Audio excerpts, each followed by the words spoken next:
yaitu Nahdlatul Ulama. Sebenarnya kalau kita secara pribadi sudah tuntas ngurusi NU ya tuntas lah, seperti itu. Di Purbalingga pernah PCNU bekerjasama dengan Bupati dengan adanya Bank BPRS Bank Pasar ya. BPRS siapa sih? Bank BPRS Syariah itu kerjasama NU dengan Pemda. Itu jelas itu. Saya pernah membaca bentuk MOU-nya. Mesti targetnya adalah tadi disampaikan oleh Kiai Basir, bagaimana bisa menjadi lembaga intermediasi. Lembaga intermediasi, jadi masyarakat bawah butuh bisa meminjam ke BPR atau nabung ke BPR masyarakat. Walaupun informasinya NU belum bisa membuat sebuah lembaga atau unit ekonomi sendiri, karena NU merupakan organisasi agama, pendidikan sosial, dan ekonomi. Ketika Gus Dur buat Bank Nusuma juga beliau membuat PT semacam itu. Jadi NU memadatkan untuk membuat sebuah lembaga ekonomi yang harapannya adalah berdampak pada income pada NU. Targetnya adalah untuk operasional NU. Ini yang memang kita harus berlatih tentang komitmen ketika suatu saat atau saat tertentu atau saat yang pernah tertentu NU membuat lembaga ekonomi atau unit ekonomi, kita sebagai pelaku atau pelaksana bahwa kita adalah pemegang mandat. Apapun yang kita lakukan adalah mandat dari organisasi kembali pada organisasi. Ini yang terpenting, komitmen. Jangan terus suatu saat aku sing ngurusi, kesel-kesel berarti ini enggak, aku nggak bisa. Bahwa keberadaan kita ini adalah hasil mandat dari organisasi yang perlu kita pikirkan. Terus selanjutnya bahwa kita juga harus menyiapkan kader selanjutnya, sehingga pada saatnya harus bergulir bergantian yang ngurusi urusan ekonomi praktis macam itu.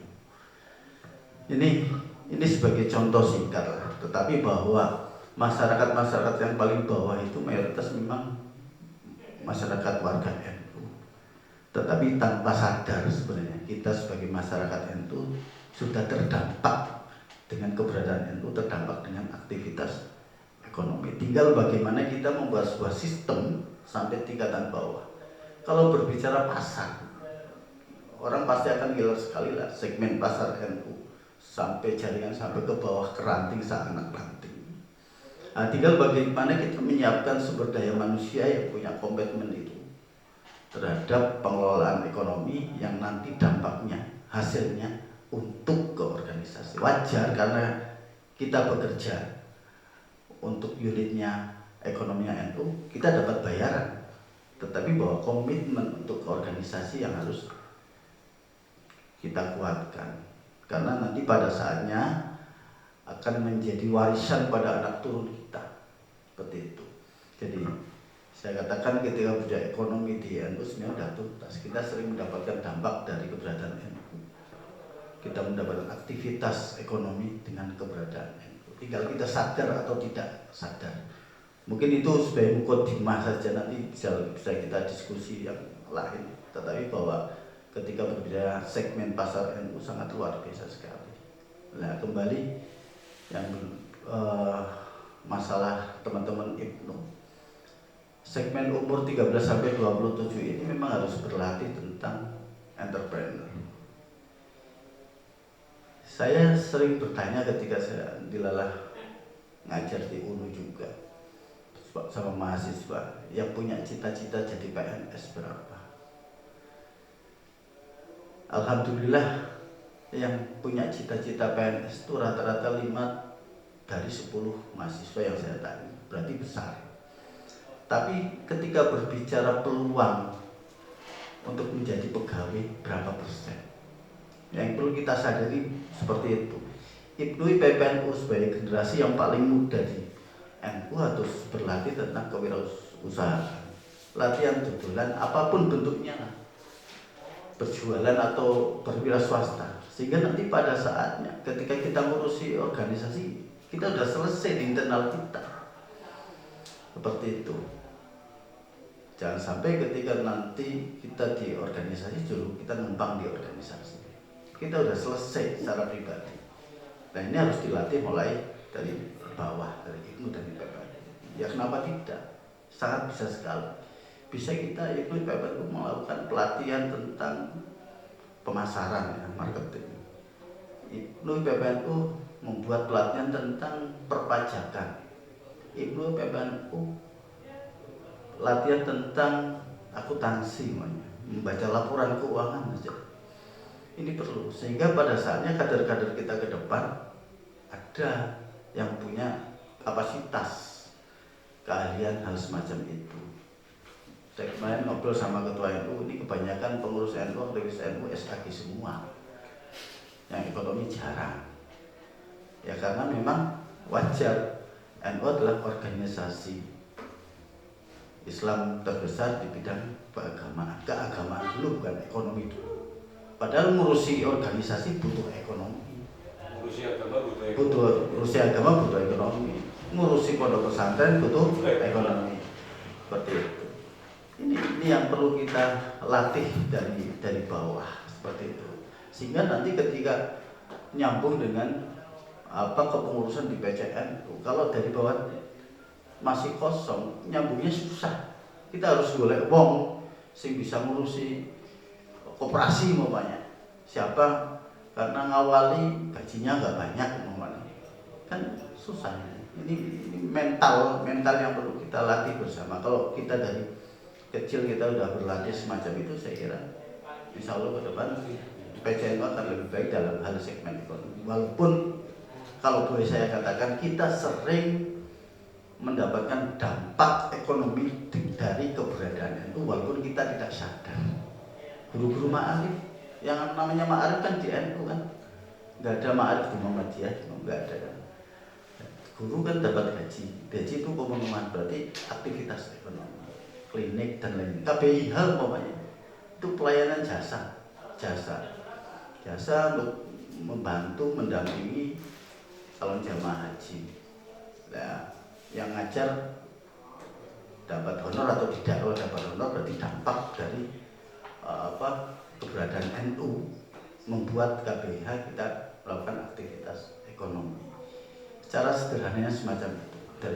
Daripada kita ngomong ngoyo-woro terus dur-dur, kita frame-nya frame middle to low saja, bahwa sebenarnya kita itu sangat bersyukur menjadi orang NU karena sering mendapatkan dampak dari keberadaan NU. Kita mendapatkan sisi ekonomi yang walaupun tidak terasa lah. Kiai Basir kemana-mana ngaji, ya dapat bisaroh, dapat ekonomi.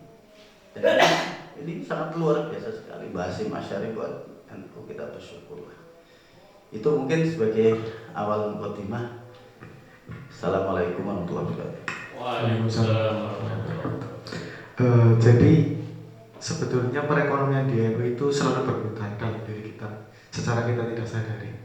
Tapi tadi ada dua hal menarik yang bisa saya tangkap. Yang pertama berkaitan dengan program kerja yang justru malah membebani ekonomi juga.